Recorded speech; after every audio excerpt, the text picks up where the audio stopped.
কি বলছেন? কোন ভাগ্যে কোন জীবে, তাহলে এখানে কোন শব্দটা ব্যবহার করা আছে দেখবেন, কোন ভাগ্যে। কোন ভাগ্যে? ভাগ্য তো আমাদের অনেক আছে, তাই না? কোন ভাগ্যে এটা জানতে হবে। কোন জীবের এটাও জানতে হবে। কোন জীব?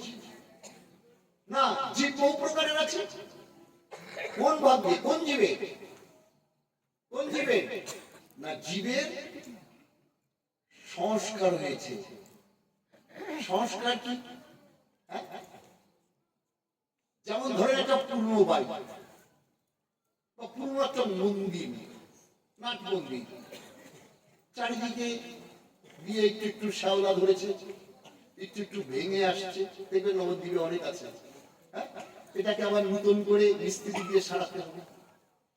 আবার যদি রং চং করি, সিমেন্ট বালি দিয়ে ওটাকে আবার সারাই, দেখবেন এটাকে আবার আগের মতন দেখা যাবে।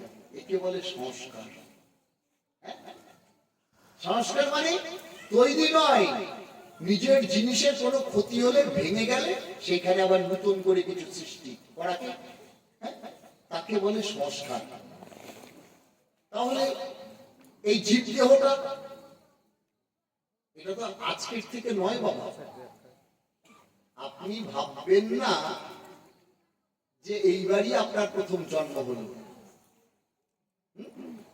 কত জন্ম চলে গেছে বাবা, 84 লক্ষ জীবাত্মা ভ্রমণ করে। তবে আমরা এই দুর্লভ মনুষ্য জন্ম পেয়েছি বাবা। এক জন্ম নয়, দুই জন্ম নয়, কত শত জন্ম চলে গেছে আমাদের, কিন্তু ভজন হয়নি। যদি ভজন সেসব জন্মে আমাদের ভজন হতো, তবে আমাদের এই 84 দাঁড়ে এইভাবে ঘুরতে হতো না বাবা। তা যেহেতু ভজন হচ্ছে না, বহু জনম করিয়া ভ্রমণ, হয় না সাধন, শুধু মায়ার কারণ। মায়া আমাদের সাধন ভজন করতে দেয় না, আমরা মায়ের অধীন হয়ে যাই। তাই বহু জন্মে, এক জন্ম নয়, 84 লক্ষ জীবাত্মা ভ্রমণ করতে করতে যদি কোনো ভাগ্যে কোনো দিন কোন সাধু সান্নিধ্যে, কোন ভক্ত সান্নিধ্যে পড়ে যাওয়া যায় চলার পথে, যেমন নদীতে স্রোত যাচ্ছে, নদীর প্রবাহে যেন কাঠ লাগে তীরে।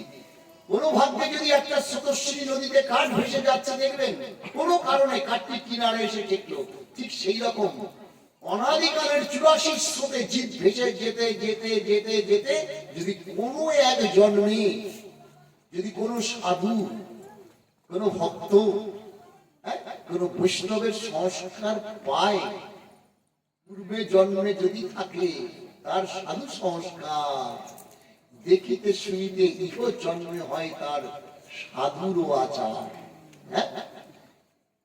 সংস্কার প্রয়োজন। যেমন একটা উপমা, সংস্কার কেমন বুঝতে পারবেন। হিরণ্যকশিপু তিনি হচ্ছেন একজন দানব। আপনারা সবাই জানেন, আমিও জানি, সবাই জানি।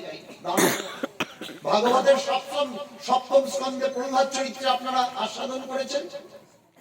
সেখানে